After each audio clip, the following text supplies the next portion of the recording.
Hello, my name is Chanyoung Park, and I'm introduce my paper, Fast and Rigorous Optical Simulation of Periodically Corrugated Light-Emitting Diodes based on the diffraction matrix method, published in the Optics Express.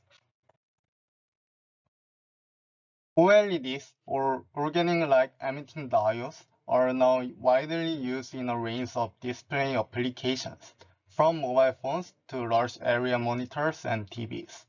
They are thinner and lighter than traditional displays and offer clear advantages in color quality and contrast.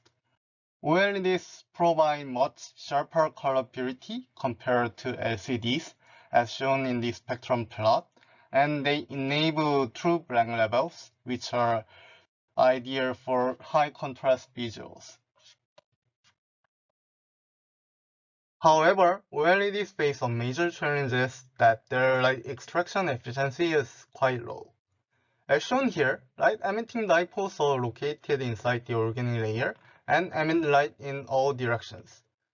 Due to the total internal reflection, only a small portion of the light escapes, and most of the light remains trapped and is dissipated as heat. These trapped modes are categorized by their wave vectors, such as substrate mode, waveguide mode, and SPP mode. Enhancing light extraction by extracting these modes is a key research direction in OLED technology. There are several methods to improve light extraction efficiency in OLEDs. Let's consider a plane wave that is trapped due to the total internal reflection at the interface. We can extract this trapped light using techniques such as microlens arrays, scattering layers, or periodic corrugations. Microlens arrays help by changing the angle of incidence to allow light to escape, and scattering layers redirect the light through random scattering events. And the periodic corrugations provide the additional momentum, enabling the wave vector matching condition for extraction. In this work, we focus on the corrugated structures as they can extract both waveguide and FPP modes effectively. Current simulation methods to calculate the light extraction efficiency of periodically corrugated structures mainly include FDTD and FEM. FDTD solves Maxwell's equation on a discrete time and space grid, while FEM uses a mesh-based approach to handle the complex geometries. These methods can rigorously analyze electromagnetic behavior, but they require heavy computational resources. A single simulation can take from several hours to even a day, making them impractical for large-scale optimization. FDTD and FEM simulations can take hours to even a full day for just a single run. Unlike the planar structures, we cannot apply periodic boundary conditions because dipolar emissions in OLED is not coherent. As a result, we must simulate the entire full-scale device, which is highly computationally demanding. To make things worse, the optical response varies significantly depending on the dipole's position and orientations, especially in the presence of the corrugations.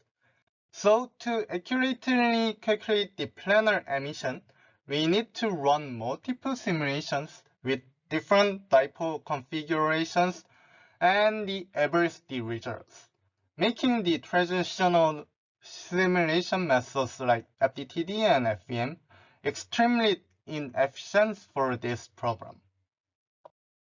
One efficient approach to calculate the optical properties of OLEDs is the CPS model, developed by Chance, Prock, and Silvey. This method decomposes the dipole emission into the plane waves and uses the transfer matrix method to compute the optical response in about 1 second.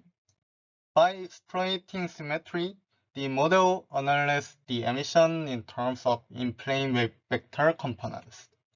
As a result, we can clearly separate contributions to different channels, such as waveguide mode and SPP mode, which are typically associated with optical loss. However, a key limitation is that the CPS model assumes a planar and symmetric structure, making it applicable only to the planar OLEDs. When the OLED structure is periodically corrugated, the in-plane wave vector is no longer conserved, if shaped by multiples of the crystal momentum. This means that the wave vectors are coupled into the groups, and the polarizations can also change upon diffraction. To apply this to the CPS model, we need to track both diffraction orders and the polarization convergence. Therefore, the traditional TMM must be extended to a diffraction matrix method, DMM, that handles the independent wave vector groups. This is how we track diffraction mathematically. Since the in-plane wave vector shifts by multiples of crystal momentum, we only need to consider wave components within the same diffraction group. When reflection or transmission occurs, wave vectors can only couple within the same group, so we only need to track interaction inside each group. For planar devices, there is no diffraction or polarization conversion, so only diagonal elements remain in the matrix. However, with periodic corrugation, especially under conical incidence, both diffraction and polarization mixing occur. As a result, the full reflection and transmission matrices are generated with many off-diagonal terms. We use RCWA to rigorously compute all diffraction and polarization conversions in the K-space, implemented via the open-source MATLAB solver called Reticulo. Using the diffraction matrices filled with all reflection and transmission coefficients, we track each decomposed plane wave.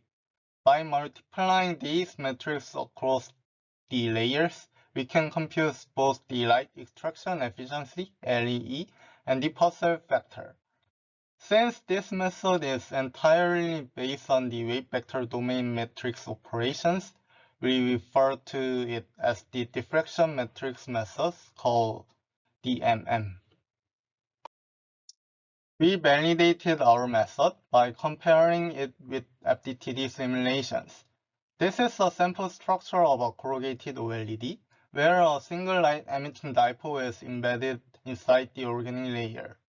The device includes a thin metallic anode with AL, a thin cathode with AG, and periodic corrugations at the interface between the anode and the organic layer.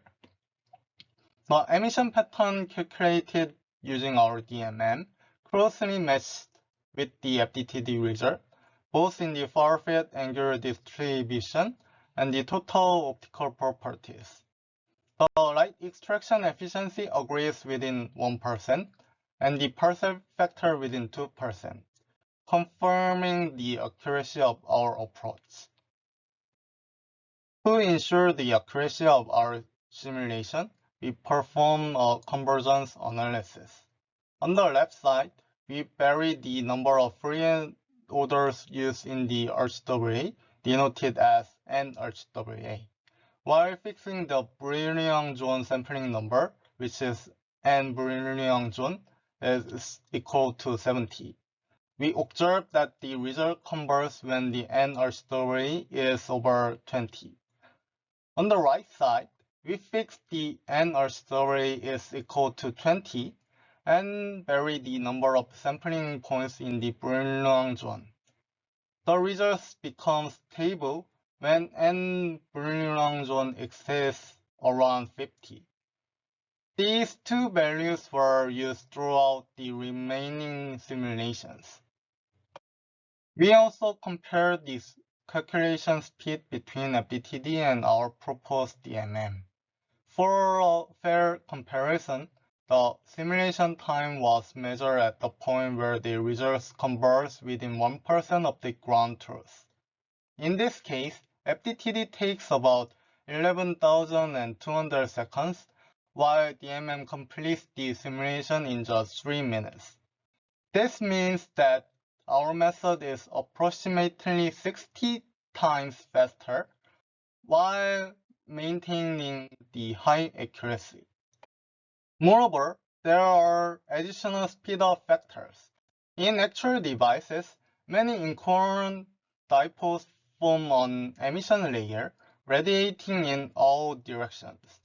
To model this in FDTD, we typically need 7 horizontal dipole positions or 4 dipole positions with symmetry and 3 different polarization orientations, which is X, Y, and Z, resulting in 12 separate FDTD simulations.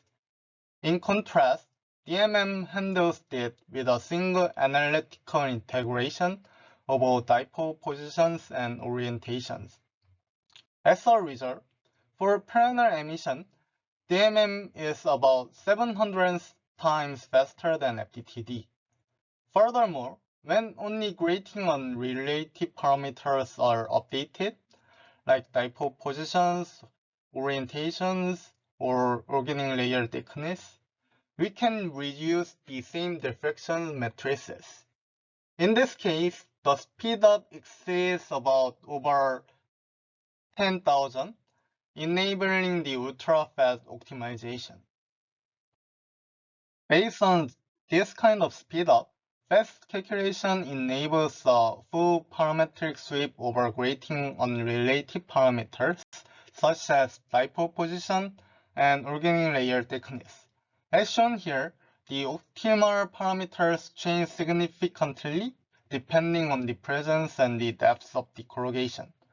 This means that simply adding a grating on the top of the planar optimized structure does not maximize the light extraction efficiency. This line highlights one key advantage of DMM, its ability to perform quantitative mode analysis in reciprocal space. In planar OLEDs, the power dissipation is isotropic and mostly trapped in the waveguide and plasmonic modes, identified as waveguide 1 and 2 and SPP. As shown in the azimuthally integrated spectrum, these appear as sharp peaks at specific normalized wave vectors. When periodic corrugation is added, strong diffraction arcs appear in K-space, and these arcs redirect confined modes like waveguide 2 and SPP into the light cone through minus and first order diffraction, enabling partial extraction. As a result, the corrugative OLED M is significantly more powerful at both normal and off-normal angles, as confirmed by the far-field pattern. DMM makes this type of most resolved loss analysis straightforward and efficient, revealing how each structural component contributes to the light extraction efficiency. We extended our method to a 2D grating structure where periodic corrugation exists along both the X and Y directions. As shown in the K-space map, diffractions arcs form a concentric pattern, allowing waveguide and SPP modes to be coupled out more efficiently. The comparison table shows that the result from the DMM closely matches with FDTD within 1% for LEE and 2% for the Purcell factor, validating the accuracy of our methods for fully 2D periodic devices. And this is my acknowledgement. And if you're interested in the code, it's freely available on our GitHub. Thank you for listening.